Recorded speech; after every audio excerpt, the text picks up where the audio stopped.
The Prophet Muhammad, peace be upon him, was subjected to criticism, ridicule, and slander. People created suspicion about his character and his message. So the question is, what was the Prophet's response to such behavior, which we call blasphemy? And what is the Quranic approach to blasphemy? There is a verse in the Quran which tells us that after listening to the Prophet's recitation of the Quran, some people said to him, "He is certainly mad." And the following verse says that yet the Quran is a reminder for all mankind. So this verse does not say that those who disrespect the Prophet should be punished. Rather, it offers logical refutation. It means if you think that the Prophet is indeed mad, then reflect on the prophetic message, which is the Quran. Can a madman devise or impart the wisdom contained in the Quran? The Quranic way to respond to disagreements is by providing intellectual reasoning for one's perspective and not demanding that the critic be eliminated or the critique be censored or banned. Punishment and banning will not help because the objection put forward by the person would still remain unaddressed.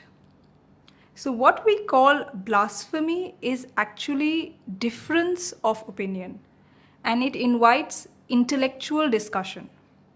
And if we become angry, then we are proving that we don't have strong arguments in favor of our perspective or our point of view. And the Prophet adopted this Quranic principle. In 7th century Arabia, poetry was very famous. And biographers of the Prophet tell us that several people composed poems to ridicule the Prophet.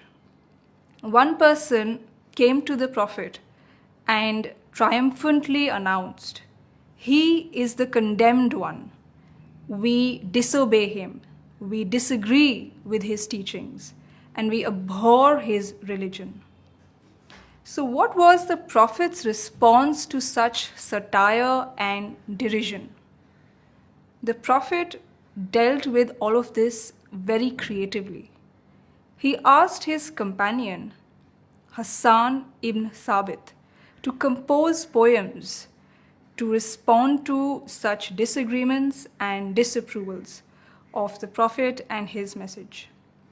So the Prophet's way was an idea in return for an idea, a statement in return for a statement. And if today we respond to critique of the Prophet by mindlessly venting fury and employing force at anything that comes our way, then that would be an unwarranted response to a statement or a social media post. And the Quran calls it transgressing one's limits or exceeding one's bounds. And another very prominent Quranic approach to insult is avoidance. The Quran counsels the Prophet, ignore their hurtful talk. This is why we see that the Prophet never made a hue and cry over the inflammatory remarks passed at him. He never said that my sentiments have been hurt.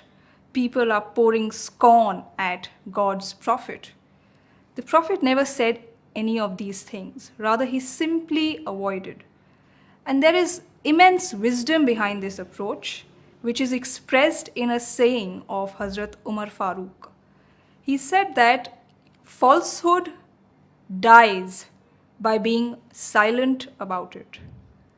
And today, this approach needs to be adopted all the more. Prophet's life and sayings have been preserved in books of his biographies and his traditions. So if someone makes a statement about the Prophet, it can always be judged based on the record of his life and sayings. And if this imputation does not find support in the corpus of the Prophet's life and teachings, it would automatically be discarded and stand rejected. So, by being silent about falsehood, we make it lose steam.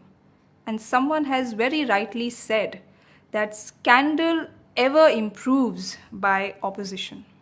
So the Prophet was known for being very generous and large-hearted. He forgave people for all the wrongs that they committed against him. There was a person called Abdullah ibn Zibari. He composed powerful poems to ridicule the Prophet. But in the end, the Prophet forgave him. And the Quran says that the Prophet was a mercy to all mankind, which means that he was a person who forgave people in spite of facing atrocities. He remained compassionate toward them, and he accepted people instead of declaring them as others and seeking to destroy them.